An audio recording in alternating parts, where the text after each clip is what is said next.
What's poppin' T Squad? It's your girl Keisha, aka Color Me Pynk, and I'm here with this week's All Tea All Shade, Grown in Gospel, Season 1, Episode 5 review. I drop videos Monday through Sunday. Everything that I say is for entertainment purposes only, and not to be taken seriously or literally, meaning my Jones and jokes. So if that works for you, then let's get into this review. But before we do, I want to let you guys know that this upcoming Tuesday at 6 p.m. Central Time, I'll be dropping my exclusive interview with actress Christine Horn, who starred as Mabel Jones from BMF, and she starred as Black Diamond on the last 3 seasons of Snowfall, who is the character that was one of Franklin's female hitters that Uncle Jerome took out, if you know what I'm saying. This interview is by far my favorite interview that I have done, and it is so informative and insightful and just an inspirational story of just hard work and determination. So make sure you guys tune in this Tuesday at 6 p.m. Central Time for that interview, as well as my interview next week with Winter Williams from Love and Marriage DC. I'll be having the date and the time coming up very soon for that interview. But my interview with Christine Horn drops Tuesday at 6 p.m. Central Time. Make sure you guys tune in. Now let's get into this review of Grown in Gospel. We only got one more episode. Next week's, I think, is the season finale. Hopefully they'll get picked up for season 2 because I really enjoyed this first season of the show. But we start off this episode with Bree, Nikki, and Tasha going to get their feet done. And Tasha, of course, brings up her argument with Elijah and how he yelled at her and how she just sick and tired of him always having something slick to say, always making everything about him. Like, it just becomes tiresome and just too much. Like, I don't like people that are always just on and just doing too much. Like, just calm down. Settle down. I've known you your whole life. I know you. Simmer down, love. Like, he's just too much. Like, we couldn't be friends because I've been and choked him. So Bree then invites the ladies to her showcase, and Nikki asks her, did she invite her dad? And she was like, no, not yet. You know, he's doing a lot. He's filming a movie right now. And Nikki was like, well, you should make a video and send it to him, you know, and invite him because, you know, I know that you want him there. So she was like, okay, I'm going to do it. So Elijah is at the barbershop getting his face lined up, and Jay Brooks stopped by so they can have a conversation because, you know, Jay had to check him for coming at his sister Tasha the wrong way. So Elijah admits that he owes Tasha an apology, and he, however, doesn't think that he's going to pull up to her birthday party because, you know, things are really strained right now. And Jay Brooks just tells him, like, you know, you was doing too much. You simply were. And that's my sister at the end of the day. I'm not going to let nobody talk to her crazy, especially not no man. And in my presence, like, you done lost your mind, sir. Just because you like to dress like Punky Brewster don't mean that you are Punky Brewster, okay? You more like Blossom, but you ain't Punky.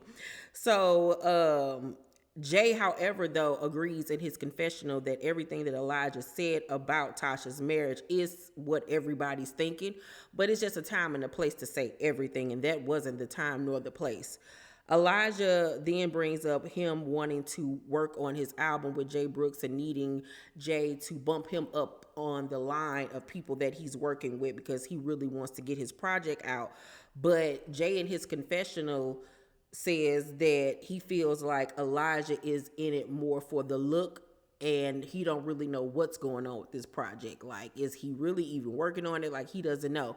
And that's another thing. Like, he up here talking about making money off of Bree and making Bree into this star. Like, how can you make somebody into something that you ain't? Once again, make me believe, because I'm not believing. You always talking about the industry, this, that, the third. I ain't hear you sing, hum, do a run, or nothing. All we see is that you on here dressed like one of the contestants on RuPaul's Drag Race when they out of drag. Like, I'm not understanding, sir. It's not adding up. So Nikki and Tasha go work out with this fine trainer. I was like, hello, how you doing? My name is Keisha. I need to lose weight and I need to sit on your face. Nikki can't wait for her husband to get out of jail so he could spread them legs and crack her back. And I don't blame her. I don't blame a child. Everybody needs to get some. Tasha, however, is tired of waiting on her brother Jay Brooks to work with her on her album. So she says that she might go and work with Mario Winans. Now, I have heard through the grapevine that Mario does not do good business. Don't know if that's true. Don't know if that's something that somebody just put that out there about him. And now it's, taken flight and, just followed him. But based on how Jay Brooks reacted towards, the end of this episode, kind of make me believe like something might be dirty in the water, okay? So we then see Shayna at Bree's house helping her to make the video invite to her father. And she's like, "Hey, Dad, it's me, Bree. Want to invite you to my showcase. Hopefully you could." It's just like, girl, this your daddy. Like, do y'all have any type of relationship? Like, it was so weird and so awkward. And Shayna asked her, "Have you told your dad about the stripping?" And she was like, "No, I'm going to wait until after the showcase." Well, according to the interview that Carlos King did with Tasha made it clear that Fred Hammond is watching the show and commenting on the show on social media, but he and Bree have still yet to talk, which is just ridiculous to me. Like, how are you tweeting and talking about a show and liking your daughter's photographs and stuff on Instagram, but still have yet to call her and talk to her? Church folks sometimes be some of the weirdest, most hypocritical people I have ever seen in my life, like truly. So we then see Tasha and her son go and have dinner with their family at this place called Nicola's. It's a barbecue spot that they've been going to for years. And Jay is there, and Tasha says that, she's going to go work with Mario Winans. And Jay was like, "Never heard of him." And I was like, "Ooh, what is going on there?" They don't get along, obviously. So she says that she wants Mario to oversee the entire project because it's going to be more than just a gospel album. And Jay was like, "Well, if he going to be involved in it, I don't want to have nothing to do with it." He was like, "And it ain't even just about him. It's about, I'm not going to be working behind anybody else." I want to know what the beef is there. Like, what happened there? Like, I need for Mario Winans to be on the next season of Grown in Gospel. Like, what's the tea? What's the tea, love? And what you been up to these last however many years, ever since... I think the last I seen of Mario Winans is when he was working with Bad Boy, and that was like early 2000s. So I don't know what that man is up to.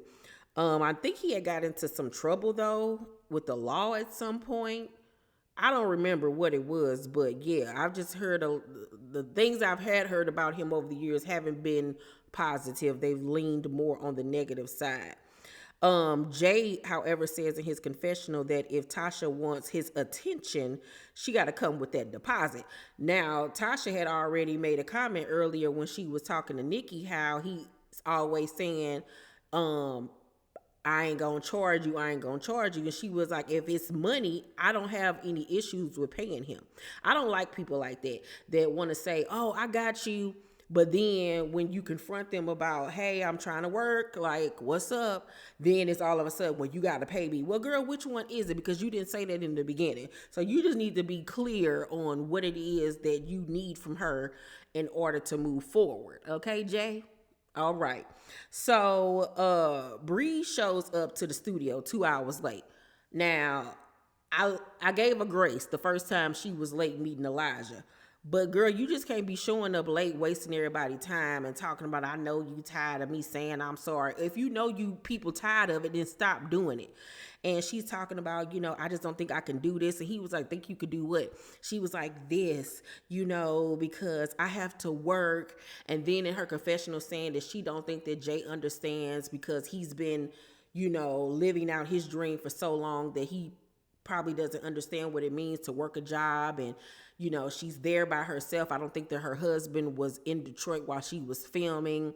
And I get it. Everybody, has bills and rent and things that they're worried about. But one thing my mom always told me is that where there's a will, there's a way.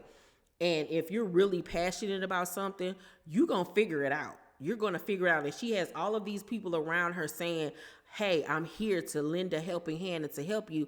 So it is almost becoming, to me, not even almost, it is becoming a thing with Bree where it is a woe is me victim attitude, because you have the tools and the means to get where you want to be, but you have a defeatist attitude about yourself. Like, she is her own worst enemy, and I don't like weak people like that. I cannot stand it. It is a turnoff to me, especially when you are an able-bodied person. Like, what is stopping you?